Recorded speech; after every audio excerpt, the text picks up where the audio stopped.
Hello, and welcome to the Perfect Franchise Podcast. I'm Kris, and joining me is my wonderful co-host, Andrea. In this podcast, we're on a mission to help you discover all that franchising has to offer. We'll explore expert strategies, interview successful franchise owners, and give you the tools to make informed decisions. So whether you're considering your options or you're ready to take that plunge, we're here to support you every step of the way. So let's jump into today's episode. Hi, and welcome to another episode of the TPF podcast. Today, we're super excited to have Ken Boyce, Managing Director and Equity Partner at Cyber Global. Ken, welcome to the podcast. Kris, thank you so much. Look forward to this discussion today and happy to be working with TPF. Thanks, Ken. We appreciate it. So Ken, start us back a little bit. Give us sort of the origin story behind Cyber Global. I know that's even before you came to the US recently. So, Right. Start us back of how did this come about? Yeah, it's actually kind of a unique story. I've been in franchising 30 years. I was a consultant before, and for the last 8 years, just like Kris. And at the end of the day, I was a franchisor with a brand called My Salon Suite, and I sold that in 2016. And I was really looking for another to be a franchisor again, but really couldn't find anything that really was a good fit. And then one day, I was sitting in front of my computer working with a client, and I got this request from LinkedIn, and it was a gentleman from Europe. His name is Daniel Alexandru, and he said, "Ken, we're thinking about franchising our brand, Cyber Global." And I looked at it and I kind of went, cybersecurity. What do I know about that? I don't know anything about that, but it just sounded interesting. I said, why not have a discussion? And when I talked to Daniel to kind of give you a background of the company, what he explained to me is they started in 2017, and they started out as kind of a white label service in the sense that they were bringing on resellers.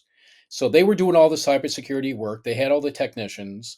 They did direct to with companies too and working with them, but their main channel was dealing with resellers. So they go to companies that already have existing clients, and they would go do the cybersecurity work for them. So they did that for 8 years, built up a multi-million-dollar business, dealing from everything from small to medium-sized businesses to enterprise companies like Mercedes, BMW, Red Bull, all kinds of bigger names like that.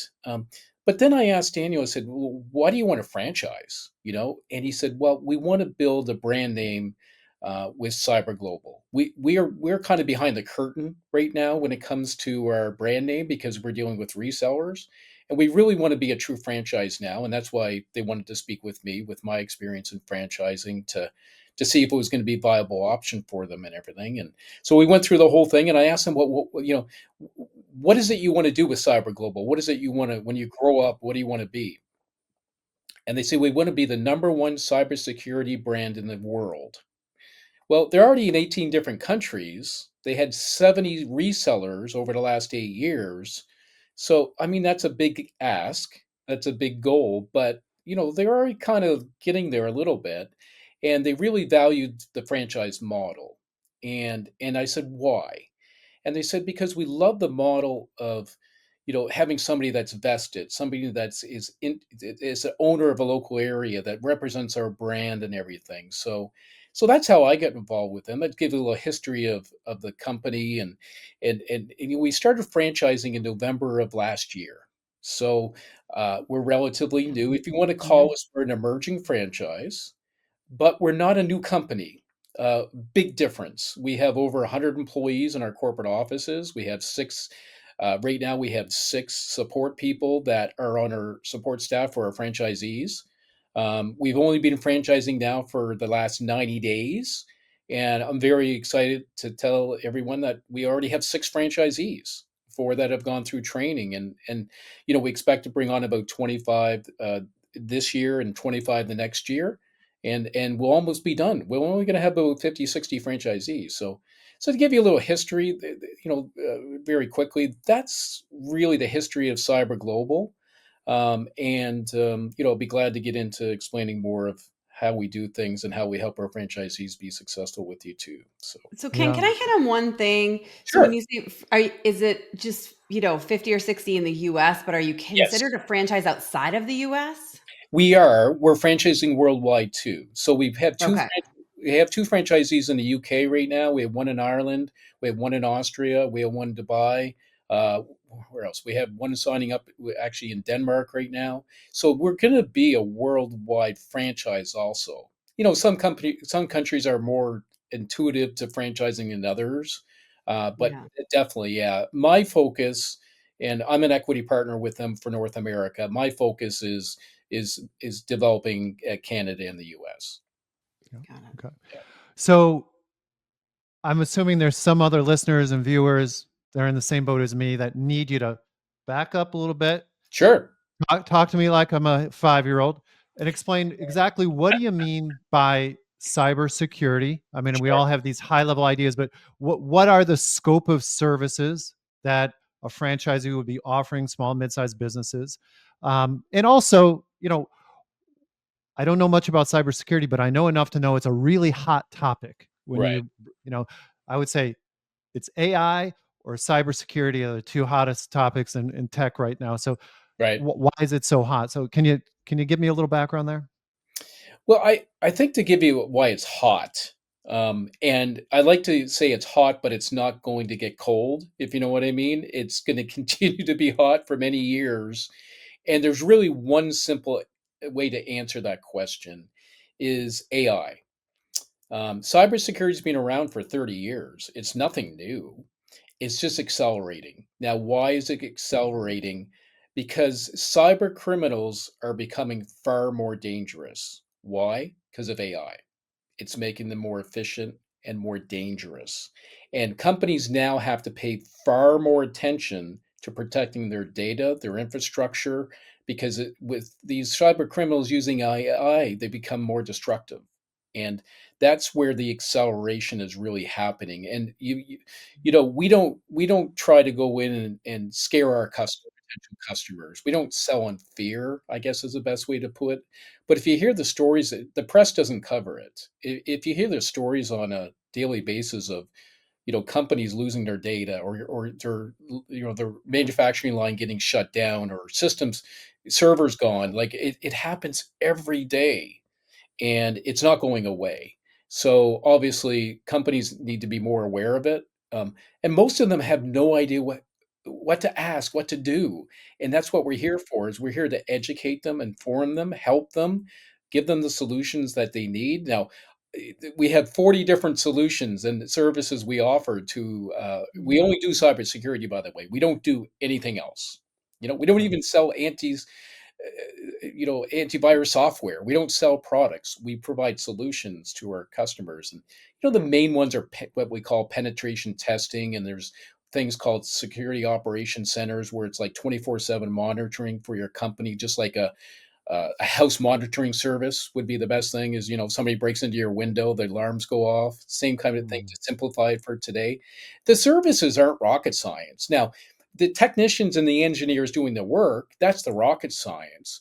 But that's not who our franchisees are. I'm sure we'll get into that. But to offer those services to customers is what we want them to do. Is the CISO, the CIO, CTO, the people that are responsible for the security of their companies, we want them to basically go home, put their head in the pillow, and fall asleep and feel secure that if they hire Cyber Global, that we're going to protect their company. And that's what companies are really looking for, if that helps to answer your question. it does. Yeah. Yeah. So, Ken, help me understand. So, you're looking for 50 or so franchisees in the Yep. US. There's a lot of companies, and this sounds like this is something that every company needs now. Everybody's at risk. So, how does the franchise model help you? You're trying to get the brand name out there, Cyber Global, but then you're going to only have a limited amount of franchisees. US is pretty big. So, help Yep. me kind of understand how that model Sure. fits in. Well, some of my counterparts think I've gone insane, that I've known for 20 years in franchising. But once I think I explain a little bit more of our strategy, then they kind of get where we're going. And I'll just use one city for an example. We awarded Dallas Fort Worth to one franchisee. Now, Wow. in a traditional, people are Yeah. like, well, wouldn't you award like 4 or 5 franchisees in that area? Yes, but we have a different we are a complete franchise model. That Frank, who is our franchisee in Dallas, controls all of Dallas and Fort Worth. But our mindset is that sometimes I like to use crazy analogies, so just bear with me on this. Is let Marvel characters. I'm not a big superhero type of person or anything like, but I think this is a good analogy. Is we look at Frank as a 150-pound weakling as a franchisee, and us as a company, we want to jack him up with steroids and whatever we need to make him into a superhero. We want to put all our energy and time into that one person to help accelerate the growth of that market. If we have 4 or 5 people running around banging heads together when it comes to our type of service, because we're business to business, we could do that, but we just prefer not to. We'd rather have one key person, and then we provide an extraordinary support in helping them be able to grow that market to where we really see how much business should come out of that market. So that's why I say 40 to 50, because that's the major markets. We might have 60, whatever. It's roughly going to Right. be around there, but that's our strategy. So, like I said, some people think that might not be the right way, but right or wrong, that's the path we've chosen, and we're going to go down. I hope that answers your question. Yeah, thanks. Appreciate that. Yep. Well, to piggyback on that, then, so if you're relying on one person to be a superhero in DFW, right? Yep. That means you're putting a lot of pressure on your screening process and choosing the right franchisees. So Exactly. we wanted to put a pin into, okay, they're not doing the rocket science. The rocket science is behind the scenes by those rocket scientists. So who are you looking for? What are they doing day to day? What's that really look like from the franchisee's perspective? Great question. And we're very hit the bullseye, if you want to call it, to the candidate that we really need. Um, Sales and marketing. We need somebody that is a sales and marketing person. Now, does that mean they have to be a professional salesperson or anything like that? No, they have to be a people person. They have to really be somebody that likes getting in front of Zoom calls. 90% of the calls that our franchisees are going to have on a daily basis is with potential customers or customers on Zoom. You're going to have Mhm. to have that interaction with other humans. And a lot of people tend to come from a technical standpoint that want to be part of our franchise, but they don't qualify because they don't want to do that on a daily basis. We do all the technical work for our franchisees. We call it the back office. We do everything. We even have a franchise sales support person to help with the franchisee. We do not need somebody with IT experience, technical background, or cybersecurity. Now, if you have that, it's a plus. Okay. All it does is shorten the learning curve of learning our services and how to offer them. That's all it does. But give me somebody that is a dynamic sales, marketing, business development person. I'll take that person 10 times over the person that's technical because I can teach that person our services and how everything works. But from my experience, anyway, it's far more difficult to take a techie person and try to teach them sales. So that's critical that somebody understands, and we're very to the point of what the activity and the things that they need to do it. So if you paint me the perfect picture or put a gun to my head of who I really want, that's who I really want. And then, obviously some people may not have that sales and marketing hardcore experience and they're like, no, I love to, I hear this all the time. Ken, if I believe in the service and the product, I don't have any problem talking to people and Yeah. showing it. That's really the key. I look at their passion.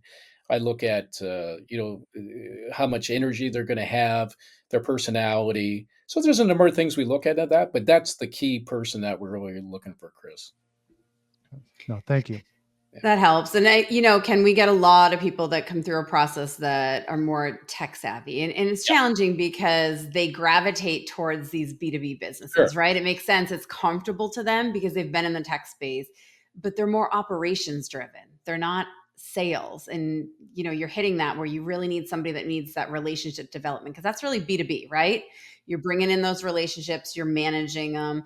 So that kind of relies on this, superhero per market to bring in those people. So how are you supporting them from Cyber Global to help them bring in customers and manage them? So they're there to kind of win the business, but how are you supporting them on finding those businesses and bringing them in? Um, this may not be the right way to do things, but the way we kind of view things from corporate is that we're we're in the mindset that we're gonna have to do everything for the franchisee, and just that they're not gonna do things themselves, and then we work backwards from there. Now, we don't want that to happen. Of course, we want them doing it in their roles.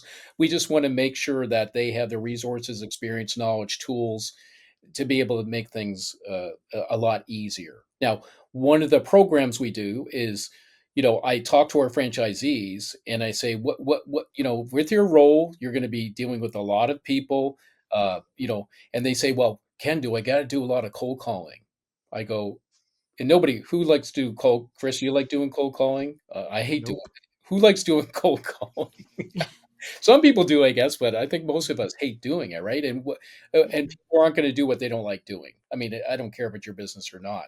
That's from my experience anyway. So one of the big premises we had is how do we eliminate that cold calling? Because you have to go get clients, you have to get in front of people, and how do you do that? And how do we make it more effective for the franchisees? So I think I found a unicorn business myself, if you want to call that terminology of cyber global. But from a franchise perspective, I think the unicorn is, wouldn't I love to have a business where I have to do zero cold calls? I mean, that would be a dream, right? Well, I don't know if that's a reality. I think what we're doing here is we're trying to reduce that as much as possible. And I'll give you one specific thing that we're doing right now that, I talk to franchisees about is, their area might have like Dallas Fort Worth, Frank's territory, I think has like 26,000 businesses with 20 plus employees, and that's our target market. So when he's starting his business now. So what we're going to do is we're going to target 250 companies a week. We're going to send out emails. We're going to do LinkedIn profiles for the whole week to those companies. We have the contact information, their emails, their phone of the person that we need to speak to. Sometimes you might have to go to one or two, but typically that's it. And the whole thing is to blitz that company for a week with just 3 emails and 3 LinkedIn posts and all that. And then the following week, what we've done for our franchisees is we've hired what's called an SDR, which is a sales development representative. It's a fancy way of calling somebody a telemarketer today. I'm sorry, but that's what they really are. And they're there to book appointments. So the following week, what they're going to do is that person's going to call 50 people a week, sorry, a day, 250 people a week. And all their goal is for that SDR is they'll have the calendar of the franchisee up there, and they'll talk about, okay, did you receive my email? Blah, blah, blah. Yes, okay. Would you like to book a call with our franchisee or owner and have a conversation? Right. So you will do 1,000 a month. The response rate is typically 2 to 3%. Could be lower, Mhm. could be a little higher. So if we can do that, then that's 20 to 30 appointments that we're able to book for on our calendar for our franchisees on a monthly basis. Okay. That's just one thing that we're doing. I can get into many of the other things too. What we're trying to, and when I talk about going back to have that one franchisee to kind of be the kingpin of an area to do that, is we want to keep doing more and more of that. Now, if they need to hire another salesperson, or maybe we hire one ourselves corporately and help them and put them in that area too. It's all about driving sales, and everybody knows sales is all driven by activity. So that's one of the activities we're trying to do to eliminate, to have them spend time in front of the client, maximizing their time and efficiency to close business instead of dialing for dollars, right? So that's one of the, and our franchisees are, as you can imagine, are ecstatic and excited. And by the way, what we said to our franchisees is we're going to pay for all of this for the first 3 months for their business. Now, after 3 months, if they want to stay on it, Yep. then they pay for it. But Wow. they're gonna see the return on their investment on that part. I'm sure a lot of them aren't gonna stop it, but it's up to them. We're not gonna put a gun to their head and force them to spend money where they don't want to, because we'll have franchisees that have a very big network too, and they wanna maximize that too. So we just we wanna make it, I don't wanna say easy, because easy sounds like a cop out to me. We just wanna make things more effective and efficient for the franchisees, and we're always gonna continue to drive and do that. But that's to give you one idea of one of the marketing things we're going to do to help them do that. Great. Thanks for that. Yeah. Sure. Very, very generous program. So, one of the things Mm. that I don't totally understand, and it's probably because of my limited technical knowledge, but I'm under the impression there is quite a bit of opportunity of recurring revenue in Yes. long-term relationships. But I don't understand that enough because I picture cybersecurity like, hey, we checked everything out. Here's some improvements you could make. You made the improvements. I'm done. Right. That's not the way it works at all, right? No, So not at all. talk to us about that. No, it's done for today. Right. But unfortunately, cyber criminals, get smarter and get better and figure ways around the system. It's like breaking into a bank, had they stopped bank robberies in the last 100 years? Or they're never gonna stop them. They're always gonna happen, right? So it's a matter of there's always gonna be criminals, there's always gonna be theft. It doesn't matter how secure you make your company, they're always one step ahead unfortunately. So we have to be with every step with them. So what that means is like is simple. The if you want to call it the commodity of our business, which commodity sometimes has a bad connotation, but the most common service we have is called penetration testing. It's an audit on an annual basis. So we go in to audit a company, see what vulnerabilities they have, see where the holes are. We rank them red, yellow, green where they are. We give suggestions to them on doing the remediation to fix those things. We can help them fix them. And then they're good to go, as you like to say. Right. But you're only good to go for that day. The next day is a new day. So you never know what's going to happen the next day. But the more you're ahead of the process, the better. So annually, most companies need to do it once a year minimum. And actually, there's 25 to 30% of all industries out there that are mandated by regulations by the government. They have to get this done once a year.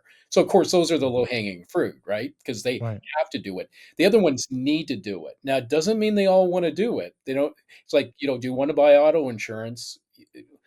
No. Okay, well, I buy it because if I get in an accident, I want to be covered. Some people take the chance and not do it. Well, okay, well, what happens when you do it? Well, you don't want to have happen. So, yeah, there are companies that are naive and don't feel they're going to get hit when it comes to being hacked and all that. But that's on the annual basis, it's reoccurring. Now, that's uh, a service that might take 5, 10, 15 days to perform on an annual basis. Then you have like Security Operations Center, which is that 24/7 monitoring I mentioned before. That's an Right. annual subscription, monthly, but it's basically annual. Companies will sign on for 1, 2, 3 years and pay a monthly fee based on how many endpoints, how many computers they have, how many emails they have, how many whatever servers. It goes up in price. It could be anywhere from $1,000 a month for monitoring to $100,000 a month. That's our biggest client, right? So all in between, and that's just based on the size of the company. So the nice part with our business model is, I like to compare it to like an insurance agency, and except that we don't lose customers because of $100 in premium change, right? But Right. you're building a clientele, you're building clients, and our biggest our biggest thing that our clients are looking for is trust. Is we're trying to help protect their company, right? So they want to work with somebody they really trust and obviously do the right things. So they're going to want to continue to work with you. So if you follow that kind of insurance-based model, I think that really correlates a lot with ours. I actually have a client that is in the payroll business, and he's like, Ken, this is exactly like my business, except it's cybersecurity, right? And I said, exactly. Yeah. So, on an annual basis, you're going to keep building up more clients, more clients, more clients. And now you've got a book of business, if you want to call it. You've got Frank in Dallas, Fort Worth. He has a whole area. He's got all these customers and, showing whatever revenue and income. He's got a great asset that he can sell now down the road if he wants to do the exit strategy too. That's great.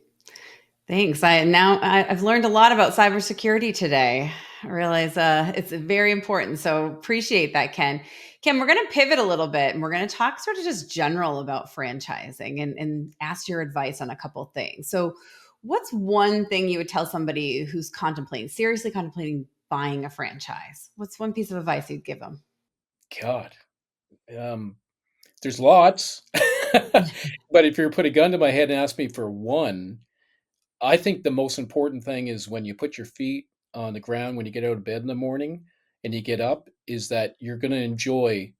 You don't have to love. I hear these people. You have to have a love and passion for the business. I agree with that, But I think what's more important is when you get out of bed in the morning and you go to your own business and, do the work, you gotta like what you're doing on a daily basis.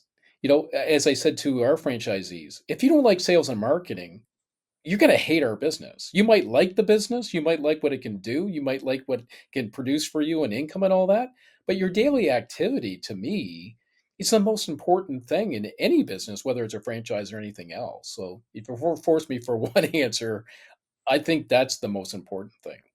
Yeah, that's great. Thanks. Great advice. And so pivot that. Pretend somebody's already bought a franchise. What's the one piece Sure. of advice you've given them in that first year? Be brain dead. Be brain dead. You think What do you mean? don't think, just listen. Follow the process and There you system go. of what the franchise has. I've been a franchise. It was funny what my last franchise I had with My Salon Suite. I had a joke with the franchisees when they signed their franchise agreement and they were handing me a check to become a franchisee. I said, "You got to make me two promises," and they're like, "Well, what's wrong, Ken? Is anything wrong?" I go, "No, no, that's nothing's wrong." I said, "One is," I said that. You know what? For me, it's important for us to have franchisees successful, blah, blah, blah, blah. Go through all of that. But two things. One, you got to promise me for the first 6 months to a year, you're not going to think. Just same thing. Just follow our process. Do all the same things. It works, and most of them would say, well, that's why I'm here, Ken. That's why I want the franchise. And I go, well, if you're on my side of the fence and have the history of what's going on, then you kinda know that some people are gonna wanna do things their own way, I guess, at the end of the day. So don't do that. You know, Yep. After a year or 2 years, do it your own way if you want, because we don't care, because 'cause you're successful and all that part. The other part of the joke, just from my stance to have funny, is with them, I would say to them, I say, "And by the way, um, are you gonna be a pain in my ass?" Excuse Yeah. that. Like, are you gonna be, like, Yeah. that not following these systems and processes, because I'm not trying to tell you what to do. I'm trying to show you what to do because we've already done what works and doesn't work. So if you got this brilliant idea, you wake up in the middle of the night, you go, I got a brilliant idea. Don't go do it. Tell us. And if we haven't done it before, we'll test it. And you don't have to spend the money or energy or time on it. But maybe we already have done it and it doesn't work. Yeah. If you don't have that confidence in the franchisor, don't go with the franchise. Even an emerging Mhm. franchise like ours, our franchisees can't validate with, 5 years down the road, and then you got 50 franchisees, and you got, five people I can talk to. But they can go through and see all our processes and what we have in place, and they can make a common sense judgment to go, you know what?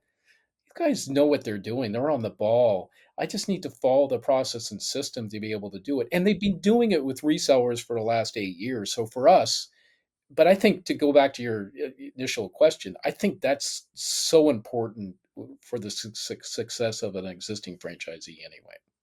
Yeah, that's great. I like that. We're not going to tell you what to do. We're going to show you. And I think that's Exactly. all, right? By Lead. example. I always say lead Yep. by example. That's it. Yeah, that's great. Yeah. Well, Ken, thanks so much for coming on today. We really appreciate it. We've learned a lot. I think, this is an area that, like, to Chris's point, if you're not very technical, it's like, do we need this? Who needs this? How do we do this? What are you doing? So it's a little confusing. So I think you've really helped people understand, what you're trying to do and what the model does. So we appreciate that. So if you're out there and you're thinking about franchising, remember that while there's no one size fits all, the perfect franchise is definitely out there for you. To explore your options, visit theperfectfranchise.com and click on Let's Talk to schedule a call with one of the consultants on the Perfect Franchise team. We look forward to connecting with you again on our next episode.